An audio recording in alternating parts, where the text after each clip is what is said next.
السلام عليكم ورحمه الله وبركاته. ازيكم عاملين ايه؟ ويلكم تو ماي شانل.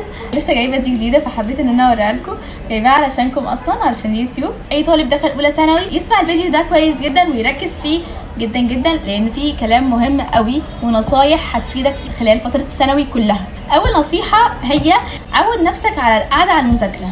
خلي المذاكره عاده عندك، مش حاجه بتعملها كده وخلاص، لا، المذاكره تبقى عاده في حياتك اساسيه، دايما بتعملها، دايما بتقعد على المذاكره، ليك وقت محدد تقعد عليه، وقت تلعب فيه مفيش اي مشكله. انا مش عايزه ان انتوا تقعدوا تضغطوا في نفسكم اثناء سنه اولى دي خالص. ليه اولى ثانوي بقول لكم كده؟ ما تجتهدوش قوي فيها، ما تبذلوش قصارى جهدكم، وان هي مش مهمه قوي، لان انتوا هتبقى عندكم مواد لازم مش هتاخدوها في ثانيه وثالثه. يعني مثلا اللي داخل علمي مش هياخد بعد كده تاريخ وجغرافيا وفلسفه، واللي داخل ادبي مش هياخد ولا في كيمياء ولا فيزياء ولا احياء. علشان كده انا بقول لكم مش محتاجين ان انتوا تبذلوا قصارى جهدكم، انتوا بس تعملوا اللي عليكم وتذاكروا وتخصصوا بس وقت كده من كل يوم للمذاكره، والباقي تلعبوا عادي خالص، بس علشان خاطر بعد كده لما تطلع الدرجات وتبقوا في الاخر يعني تطلع النتيجه، تعرفوا بقى وقتها تحددوا انتوا عايزين علمي ولا عايزين ادبي، درجاتكم في العلمي احسن ولا في الادبي احسن. وتبقى عرفت من خلال مذاكرتك مين اللي بتعرف تذاكره بطريقه اسهل، مين اللي بيثبت معاك اكتر، هل المواد العلميه وبتعرف تلخصها اكتر وبتعرف ان انت تدخلها دماغك اسهل وبتفهمها بسرعه، ولا المواد الادبيه وبتميل انك انت تحفظ وفي نفس الوقت تبقى تعملها قصص وكده. فكل واحد فينا عنده رغبات وعنده تفكير وطريقه فهم وطريقه حفظه، علشان كده لازم ان انت تبقى بتذاكر برده في اولى ثانوي، مش مأهمل خالص بقى ومكبر وتقول كله هينجح وكده. هو فعلا كله يعتبر بينجح، بس مش ده الهدف. يعني ايه الجمال في ان انت تدخل اولى ثانوي ما تستفدش منها باي حاجه ولا تذاكر اي حاجه، تطلع على ثانيه ثانوي ما عندكش اي معلومه، وهكذا تعمل كده برده في ثانيه ثانوي. ما هو اللي عمل كده في اولى هيعمل كده في ثانيه. تدخل ثالثه ثانوي تتصدم بقى بالواقع المر ان انت كده مش متاسس خالص، وتقعد بقى تزعل وتتضايق وتقول انا ما اتاسستش، انا كده ممكن ما احققش اي حاجه. على ايه تعمل كل ده؟ فمن الاول انت تذاكر وتعمل اللي عليك. ما بقولكش تطحن في نفسك وتقطع الكتب نهائي، انت تذاكر عدد معين من الساعات ايا كان، شوف انت وطاقتك والحاجات اللي عليك على حسب الحاجات اللي عليك. يعني نصيحه انصحكم بيها هي بلاش تاخدوا دروس في كل المواد. يعني مش لازم ان انت تاخد درس في كل المواد وتروح وتيجي وتبقى يعني الطالب اللي مش قاعد في البيت اصلا وعمال يروح ويجي 10 مواد. يا جماعه هتقعد مش هتلاقي وقت اصلا تقعد في البيت فيه، مش هتلاقي وقت تذاكر في البيت اصلا، مفيش، مش هتلاقي. ده غير ان انت بتروح المدرسه، في كتير قوي بيروحوا المدرسه خلاص غصبا عنهم لازم يروحوا، بعيدا عن مدارس الولاد اللي ما بيروحوش فيها وكده ومكبرين، بس في مدارس كتير قوي بيروحوا فيها عادي ملتزمين، بالاخص البنات. انا كنت بروح كل يوم عادي. هتقعد تاخد في كل المواد وتروح المدرسه ولا هيبقى عندك ساعه واحده ان انت تذاكرها. كنت اخده التاريخ والجغرافيا والفلسفه في البيت، وبحضر لهم مثلا لو مراجعات ليله الامتحان احضرها، مراجعه واحده بس اللي هي بتاعت ليله الامتحان بس احضرها، وانا بذاكرهم مع نفسي ومش بجتهد فيهم قوي علشان خاطر انا عارفه ان انا مش هاخدهم بعد كده، وان انا كنت عايزه علمي. بالنسبه بقى الاحياء برده كنت اخدها لوحدي بقى في البيت، كنت بذاكرها لوحدي واتفرج على اليوتيوب، وهكذا اي ماده برده فيهم كنت اذاكرها لوحدي واتفرج على اليوتيوب لو في حاجه مش فاهماها او كده وخلاص، ومشيت فيها عادي خالص. وكنت جايبه درجه كويسه في اولى ثانوي، بس طبعا ما كنتش بطلع مع الاوائل ولا اي حاجه. يعني ما حدش يفكر وحتى في دماغه ان اللي بيدخل طب ده اللي بيطلع مع الاوائل في كل السنين وفي اولى وثانيه ثانوي وكده، لا خالص. انا عمري ما طلعت مع الاوائل على فكره في اولى وثانيه ثانوي، وحتى في ثالثه اعدادي انا كنت الثامنه، ما كنتش يعني الاولى ولا الثانيه، عشان ما حدش يفكر بس كده. وفي بقى نصيحه مهمه قوي جانبيه كده حابه اقولها لكم، ان على فكره ثالثه اعدادي مش مقياس خالص لمجموعك في الثانويه العامه. كان زمان في النظام القديم ممكن اقول لك مقياس، لان هو اعدادي حفظ والثانوي حفظ وكله هو شبه بعضه، فاللي بيحفظ هنا هيحفظ هنا. لكن دلوقتي الثانوي بقى معتمد على تشغيل الدماغ والفهم، وقبلهم طبعا توفيق ربنا. وعلى فكره بقى واحده صاحبتي كانت الثانيه على المدرسه، كانت ناقصه درجه واحده بس في ثالثه اعدادي، وانا كنت ناقصه 4 درجات في ثالثه اعدادي، كنت طالعه الثامنه وهي كانت طالعه الثانيه. صاحبتي دي دخلت طب بيطري وانا دخلت طب بشري الحمد لله. يعني انا بقى حابه ان انا اكد لكم انه ده مش مقياس. النصيحه الثالثه معانا نختار ايه اللغه الثانيه. انصح اي حد ان هو يختار ايطالي طالما متوفر عندك الايطالي في مدرستك، او انت جايب مجموع الايطالي لو هو، علشان في مدارس بتاخد على حسب المجموع الايطالي ده، فلو انت جايب مجموعه يبقى انصحك ان انت تدخل ايطالي فورا. اسهل ماده سواء في النطق او في الكلمات او في الجرامر، ماده جميله جدا وهتحبها، هتبقى اكتر ماده انت بتحبها يعتبر في الثانويه العامه. كانت بالنسبه لي كده، انا شايفه يعني ان هي من احلى واسهل المواد. بس طبعا لو انت اهتميت بيها وما اهملتهاش خالص، لان انت لو اهملتها وقعدت ما تحفظش كلمات وتراكم عليك الكلمات وتراكم عليك الجرامر وما تحلش على الجرامر وتهملها بقى خالص، هتلاقيها ماده غلسه وبرده هتبقى شبه باقي المواد ووحشه خالص. اي حاجه يا جماعه بتتاهمل وما بتتذاكرش بتبقى وحشه، لكن لو انت ذاكرتها وتمعنت فيها هتلاقيها ان هي فعلا ماده جميله وسهله وبسيطه خالص. في حاله بقى لو انت مش عندك ايطالي في مدرستك او لا قدر الله مش جايب مجموع الايطالي، فعادي برده جدا انت تقدر ان انت تدخل الفرنساوي، والفرنساوي جميل جدا برده، ماده جميله بجد. على مدار السنين امتحان الفرنساوي في الثانويه العامه كان جميل وعمره ما جاي يعتبر صعب لحد علمي. ما سمعتش ان في امتحان فرنساوي لحد دلوقتي كان صعب. حتى جرامر برده حلو جدا بتاعه، بس الصعوبه بتاعته بتكمن في النطق يعتبر اصعب حاجه في الفرنساوي. بس لو اتدربت عليه كده وما بقاش عندك مشكله وحبيته هتلاقيه سهل برده جدا. لكن ما انصحش حد بالالماني ولا الاسباني. لو اخترت الماني ماشي، المنهج بتاعه كويس، بس الامتحان مش مضمون بصراحه. على مدار سنتين كده كان جاي مش لطيف، وبالاخص في سنه 2021 كلكم سمعتوا المهزله اللي حصلت وان كتير قوي سقطوا بسبب الالماني ده، فما انصحكوش بيه.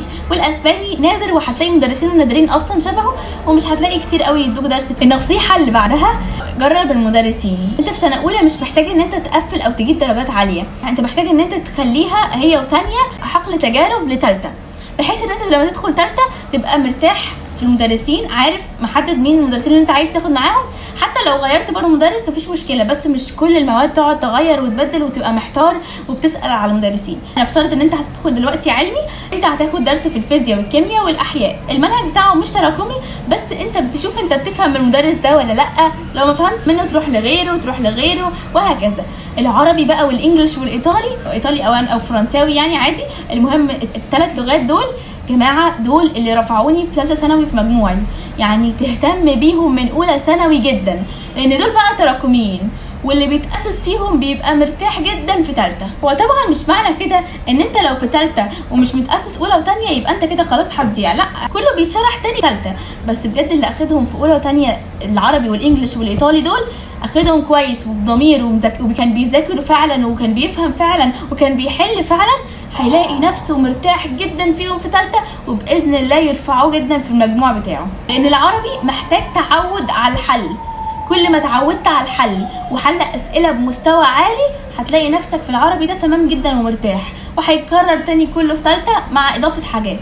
الانجليش نفس الكلام، الايطالي نفس الكلام، المنهج كله بيتكرر بتاع اولى وثانيه ويتضاف عليه حاجات لثالثه، لكن هو المنهج بيفضل شبه ما هو، بيتكرر تاني ويتوسعوا بقى فيه. بالمناسبه انا تقريبا ما ذكرتش خالص الرياضه، معلش علشان انا كارهه الرياضه جدا وما بحبهاش طول عمري، وكنت عامله حسابي من الاول ان انا هدخل علمي علوم وكرهاها، بس كنت برضو بجتهد فيها وبعمل اللي عليا يعني. فما ذكرتهاش، بس هي طبعا ماده مهمه، بالذات اللي هيدخلوا علم رياضه لازم يهتموا بيها جدا من اولى ثانوي. وبرضو بالمناسبه تاني انا شبه ما قلت لكم قررت ان انا اساعد اللي داخلين اولى ثانوي او اللي هم داخلين ثالثه ثانوي وناسين كل اللي فات خالص، او مدرسينهم مش هيشرحوا لسه المنهج من الاول تاني وهيشرحوا على طول منهج ثالثه. فانا عامله حصص كده كانها مراجعات، وعلى فكره المراجعات دي وافيه وشامله للايطالي من اول اولى ثانوي. انا لسه ما عملتش بتوع ثانيه ثانوي، ولسه اصلا ما نزلتش اي حاجه منهم، انا لسه هبدا انزلهم في اول 8 كده او نصه، هبدا انزل منهم. فيا جماعه هحط لكم اللينكات بتاعتهم اول ما انزلهم باذن الله، تتابعوهم وتتفرجوا عليهم. ده ممكن ما تاخدوش درس اصلا باذن الله يعني، وتكتفوا بيهم، هتلاقوا نفسكم بتفهموا. وهتلاقوا برضو هحط لكم كلمات معاهم عشان لو عايزين تحفظوا كلمات، وكتير مش قليله عشان تتاسسوا فيها من البدايه. المعلومات اللي انا جايباها دي انا جايباها من ميس اسماء، مدرستي واستاذتي في الايطالي في ثالثه ثانوي. انا كنت باخد معاها من اول اولى ثانوي اصلا لحد ثالثه ثانوي. بجد هي كانت الحمد لله كانت كل سنه بتعيد لنا تاني على المنهج كله من اول اولى ثانوي. فخلاص بجد انا كنت انا طالعه من الثانويه العامه وانا شربت خلاص المنهج بتاع الايطالي ده، شربته تماما، والحمد لله كنت مخلصه كتاب ايطاليانو كله وكتاب البريمو كله مخلصينه معاها، حالينه كله. ما كانش فيه كلمه من فضل ربنا في اي كتاب ما كناش حافظينها. ولما دخلت الامتحان ما كانش فيه كلمه بالنسبه لي كانت غريبه او اول مره اشوفها، كان كله من فضل ربنا، شايفاه قبل كده وحافظاه كمان. المعلومات اللي عندي دي قبل ما تروح او قبل ما انساها بالعكس انا استثمرها وافتكرها تاني، بان انا اعمل لكم الحصص دي كمساعده علشان اللي مش عايز ان هو ياخد درس في الايطالي ويوفر في نفس الوقت ياخد كل حاجه وما تقعش منه حاجه ويبقى كانه متاسس. فيا جماعه الحصص بجد وافيه وشامله كل حاجه باذن الله يعني، وان شاء الله قريب باذن الله هنزل لكم اول حصه منهم. اوعوا تنسوا بقى تتفاعلوا وتتفرجوا عليها وتقولوا لي رايكم فيها علشان خاطر ده يبقى حافز ليا ان انا اكمل، لان بجد ان انا اعمل الحصص دي مش سهله خالص. انا عامله لكم باوربوينت، الباوربوينت ده يعني اخد مني وقت كبير جدا بجد والله علشان اعمله لكم بالمنظر اللي انتوا هتشوفوه باذن الله. بجد انا اخدت فيه وقت ومجهود وكل حاجه، فيا رب يعجبكم ويا رب يفيدكم. النصيحه اللي بعدها نذاكر كام ساعه في اليوم في اولى ثانوي. بصوا يا جماعه انتوا مش مقيدين بعدد ساعات معين في اولى ثانوي خالص.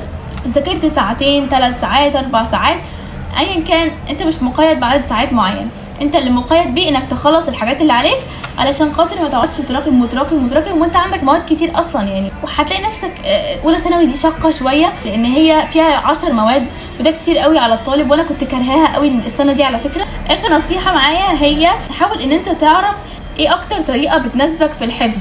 لو انت بجد اكتشفت من اولى ثانوي ايه اكتر طريقه بتحفظ فيها وفعلا عرفت ايه الطريقه المناسبه ليك، هتلاقي نفسك في ثالثه ثانوي مرتاح جدا جدا وخلاص بقى هي الطريقه دي تمشي بيها طول السنه. مش محتاجه ان انت لسه تعرف ازاي تحفظ الكلمات دي ولا تعرف ازاي تحفظ المنهج ده ولا اي حاجه خالص. عود نفسك تحل اسئله كتير على الدرس، مش مجرد خلاص انا اخدت الدرس وخلاص ده عرفته ذاكرته وفهمته يبقى خلاص كده انتهى الموضوع. لا، انت لازم تحل على الدرس عشان تعرف شكل الاسئله.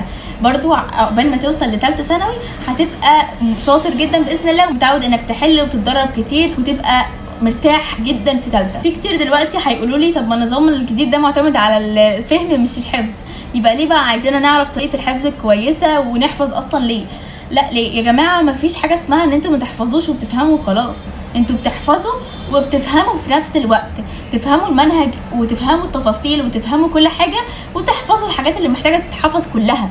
ما مستحيل تدخل الامتحان وانت معتمد على كتاب المفاهيم كده وتفكر ان انت كده هتعرف تحل فيه وفاهم المنهج بشكل سطحي وخلاص. لا نهائي، مش هي دي الثانويه العامه خالص الجديده. فهل ده معناه ان الثانويه العامه بقت اصعب بكتير وبقت اوحش؟ لا برضو خالص، انا شايفه انها احسن بمليون مره من النظام القديم. انا بجد كنت دايما بقول لنفسي ان انا كان ممكن لو كنت في النظام القديم ما كنتش احقق حلمي ولا ادخل كليه طب بشري، فبحمد ربنا وبشكره ان انا كنت في النظام الجديد. وده مش معناه ان انا بكره الحفظ، لا على فكره انا كنت بحفظ وبحب الحفظ عادي جدا الحمد لله.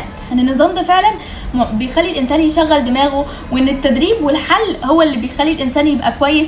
فهو ده كان بالنسبه لي اللي انا عايزاه، ان انا يبقى قدامي حاجات انا المفروض ان انا احل اكبر قدر ممكن علشان اوصل اللي انا عايزاه واجيب درجه حلوه. ده بالنسبه لي افضل بكتير من ان انا اقعد احفظ واحفظ المنهج كله واصمه، اجي في الامتحان لا قدر الله انسى كلمه ولا انسى جمله خلاص تضيع لي درجتين 3 يضيع حلمي علشان خاطر حاجه بسيطه نسيتها بعد تعب سنه كامله. فده بالنسبه لي انا كنت شايفاه منتهى الظلم. ده غير بقى الظلم في التصحيح اللي كان بيحصل بسبب ان الناس بيبقوا اصلا متضايقين ومكتئبين وهما بيصححوا فمش مركزين اصلا فيصححوا حاجات غلط وهي تكون صح. ده غير ان في حاجات ممكن تحمل معنيين لما يجي يسالهم في المعاني فكانوا بيكتبوا معنى صح برضو بس كانوا بيحسبوه لهم غلط علشان خاطر هم عايزين اللي موجود في نموذج الاجابه. بجد دي كلها كانت مقاسي بس ما حدش كان واخد باله، بس هي بجد كانت حاجات عيوب جوهريه وكان عمرها ما هتتصلح الا بنظام مختلف خالص. وحاجه اخيره خالص، في كتير كانوا عاملين لي كومنتات قالوا لي ان هم اللي حواليهم بيخوفوهم ويقولوا لهم اصلا ما تدخلوش ثانويه عامه، الثانويه العامه دلوقتي ما حدش فيها بيحقق حلمه، اللي بيحقق ده اللي بيغش بس، كله بيتظلم، النظام ده وحش جدا. طبعا الكلام ده انا بان فيه كله، واكبر مثال اهو الحمد لله انا دخلت طب بشري وكتير قوي اللي كل اللي معايا في الدفعه دول 2000 طالب في طب بشري، ال 2000 دول كلهم هيكونوا داخلين بالغش؟ استحاله طبعا، نادرا جدا جدا اللي بيدخلوا بالغش، وربنا عمره ما بيكرمهم ولا بيوفقهم في حياتهم ولا هيوفقهم في الكليه. غير كده اللي بيجتهد وبيتعب وبيعمل اللي عليه بينول في الاخر وباذن الله ربنا بيكرمه. اتمنى يكون الفيديو افادكم وعجبكم، معلش لو طولت عليكم بس بجد كنت عايزه ان انا اقول لكم كل المعلومات الممكنه اللي ممكن اقولها لكم اللي داخلين اولى ثانوي، لان كتير قوي طلبتوا مني الموضوع ده وانا كنت مهتمه شويه باللي داخلين ثالثه او اللي خلصوا ثالثه.